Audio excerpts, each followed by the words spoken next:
कि मलिक जी ने बहुत ही जानदार शानदार अपने उद्बोधन से आप सबको एक नई प्रेरणा दी। मुजफ्फरनगर का दर्द आपके सामने रखा और अपनी पीड़ा भी आपको बताई।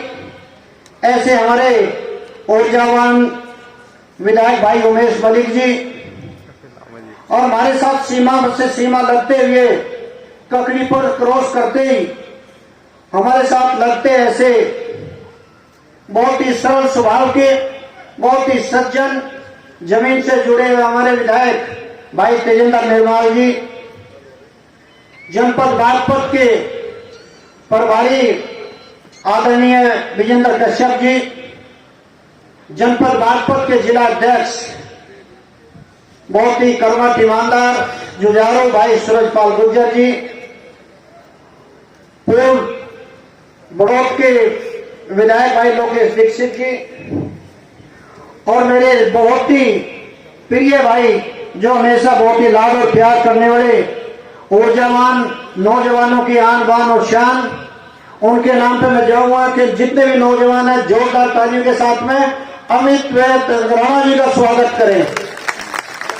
भाई अमित राणा जी और बहुत ही आदर और सम्मान के योग्य भारतीय जनता पार्टी के सभी पदाधिकारी, मंडल अध्यक्ष, महामंत्री, मंत्री और सभी छपरौली विधानसभा के भारतीय जनता पार्टी के पदाधिकारी, कार्यकर्ता और मेरे सामने मेरे पिता तुल्य बुजुर्गों, नौजवान साथियों, मेरे प्यारे भाइयों, पत्रकारों, आपका सबको सिर झुका करके नमन करता हूं और अपने बड़े के चरणों में मैं चरण से अपना सुखा करके प्रणाम करता हूं। आपने बहुत ही ओजस्वी भाषण सुना। दूध धार का टाइम है, पंडाल में करीब करीब आधी संख्या दूध धार के लिए अपने घास पानी के लिए जा चुकी। अपना समय मैं केंद्रीय मंत्री संजीव बालियान जी को, क्षेत्रीय अध्यक्ष आदरणीय मोहित पालीवाल जी को देता हूं। अपनी दो ही बातें बस आपके सामने रखना चाहता हूं। एक संदेश पर न किसी का कोई प्रचार है, न कोई प्रसार है, न कोई सूचना है। आपने ये सुना, पता लगा कि आपके क्षेत्र में आपके चहेते डॉक्टर संजीव बालियान जी और हमारे पश्चिम के अध्यक्ष मोहित बेनीवाल जी आ रहे। इतनी भारी संख्या में आप सब इनको आशीर्वाद और सहयोग देने के लिए आप सबका बहुत बहुत धन्यवाद करता हूं। और ये भी बात मैं बिल्कुल स्पष्ट करता हूं, हम जैसे भी अच्छे बुरे, कम काम करने वाले, ज्यादा काम करने वाले, इस मंच तक पहुंचाने वाले, बैठाने वाले ये आप ही हैं। इसलिए भी मैं आपका दिल से धन्यवाद करता हूं कि इस मंच तक भी आपने बैठाया। हम हमेशा अपनी जिम्मेदारियों की बात करते हैं। बहुत सारी बातें आपको कानून व्यवस्था की डॉक्टर साहब बताएंगे, हमारे केंद्रीय मंत्री। मैं तो जब वो बंगाल में जाता हूं, उनकी जय जयकार होती है, अपनी बात रखते हैं, मैं उनको बहुत सुनता हूं और आज आप भी सुनेंगे, अच्छा लगेगा। राजनीति करनी चाहिए, लोकतंत्र में अपनी बात कहनी चाहिए। हम भी किसान पुत्र के घर पैदा हुए, हम भी किसान हैं। इस बात का किसी को कोई अधिकार नहीं है कि हमारी आलोचना ये कह के करे ये भारतीय जनता पार्टी के हैं। हम भारतीय जनता पार्टी से पहले इस धरती पुत्र के, किसान पुत्र के, इस क्षेत्र के रहने वाले हैं। हम इस क्षेत्र के दुख सुख में रहने वाले हैं। मैं उन नेता को भी बता देना चाहता हूं और उनकी राजनीति करने वालों को भी बता देना चाहता हूं, जब इस क्षेत्र में कोई संकट की घड़ी आती है तब तो आप महलों में छुप जाते हो। मैं पूछना चाहता हूं नेताओं से, इस मंच के माध्यम से संदेश देना चाहता हूं, बासोली में जब 13 हत्याकांड हुआ था, कहां थे वो नेता? इस बिरादरी के लोगों को, इस क्षेत्र के लोगों को मरहम लगाने का काम हमने किया और दोनों पक्षों को समझा करके हमने काम किया। हमने किसी को जेल नहीं जाने दिया। राजनीति ये होती है, जनता की समाज ही राजनीति होती है। जब मेरे खाप के बहुत ही नौजवान बच्चे की हत्या हो जाती है, परमवीर की, वोट मांगने वाले, आंदोलन करने वाले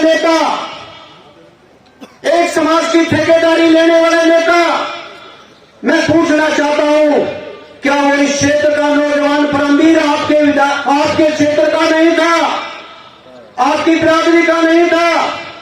क्या आप उसकी बिरादरी के नाते जो आप ठेकेदार बनते हो, क्या आपको उनके घर जाकर के उस विधवा बेटी के आंसू पूछने का काम करना चाहिए था या नहीं करना चाहिए था?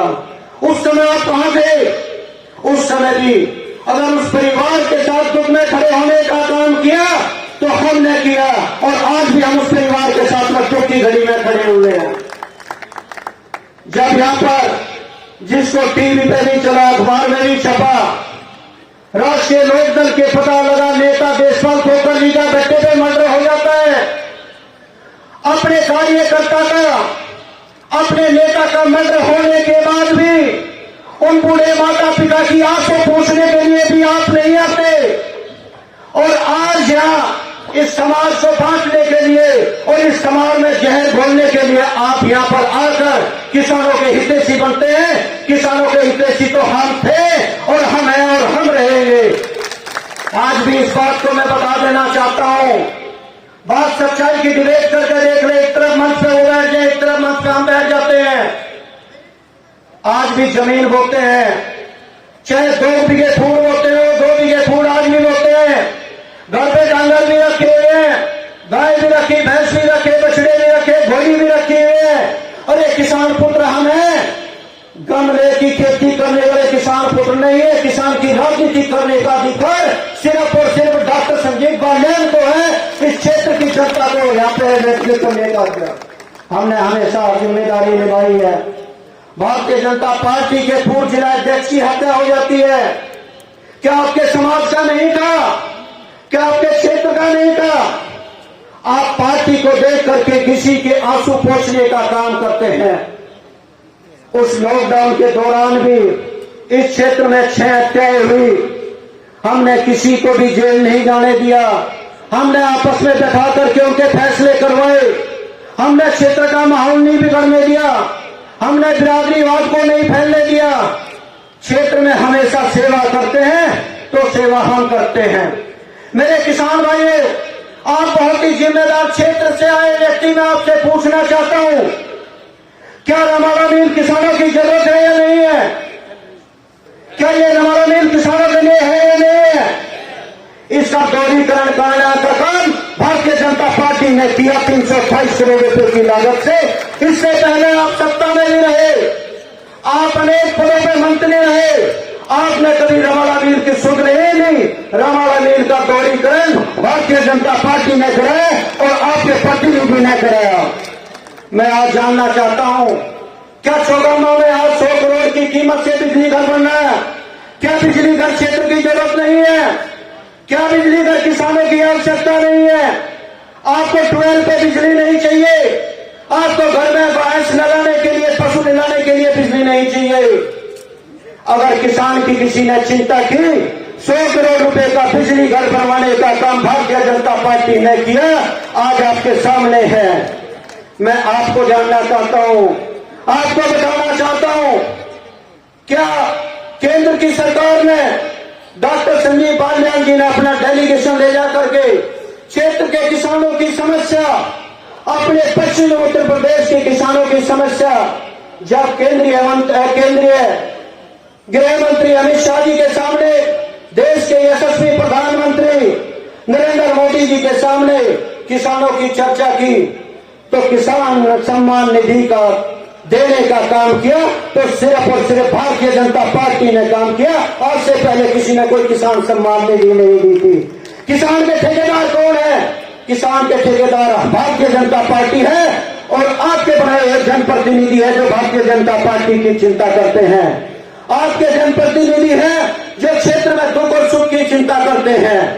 आज इस युवाओं की चिंता करते हैं, ये भारतीय जनता पार्टी के ही ऐसी एक सरकार है। क्या इस पश्चिमी उत्तर प्रदेश में युवाओं में टैलेंट नहीं है? क्या पश्चिमी उत्तर प्रदेश के युवाओं में प्रतिभा नहीं है? पश्चिमी उत्तर प्रदेश के युवाओं को कभी भी कोई सुविधा नहीं मिली, किसी तरह की व्यवस्था नहीं मिली। आज आपको जान करके खुशी होगी और मैं धन्यवाद करता हूं उत्तर प्रदेश के यशस्वी मुख्यमंत्री का। आज मेरठ में एक स्पोर्ट्स यूनिवर्सिटी देने का काम किया जो इस क्षेत्र के युवाओं का भविष्य सुधरेगा। आज किसी बच्चे को अगर प्रैक्टिस करनी होती है, वो या तो सोनीपत की बात करता है कि मैं बहानगढ़ में जाके वहां पर प्रैक्टिस करूंगा, या वो खरगोटा जाने की बात करता है। भारतीय जनता पार्टी ने मेरठ में ही स्पोर्ट्स यूनिवर्सिटी की घोषणा की, बहुत जल्दी स्पोर्ट्स यूनिवर्सिटी बनने जा रही है। भारतीय जनता पार्टी ने जनहित के कार्य किए, जनहित के लिए कार्य करते जा रही है। और इसी तरह से अनेक, मैं बहुत सारी बातें आपके सामने करना चाहता था और आपकी सुनना भी चाहता था। बस बात यह है कि मेरे बहुत ही आदर और सम्मान के योग हमारे क्षेत्रीय अध्यक्ष और केंद्रीय मंत्री आए, मैं उनका समय उनको देना चाहता हूं। बस एक बात आखिरी और जानना चाहता हूं, क्या आज से पहले कलेरा पुल की आवश्यकता नहीं थी? क्या आज से पहले हरियाणा और उत्तर प्रदेश को जोड़ने के लिए पुल की आवश्यकता नहीं थी? जो 40 साल पहले घोषणा हुई, आज वो सपने पूरे हो रहे, तो भारतीय जनता पार्टी की सरकार में पूरे हो रहे, आपके सहयोग से पूरे हो रहे। आप किसी के बहकावे में, अरे किसान की चिंता करने वाले हमारे से ज्यादा किसान की चिंता, अरे झोंकिया हमने, तोल्य हमने, छोले हमने, पानी हमने चला, बाण हमने पांचे।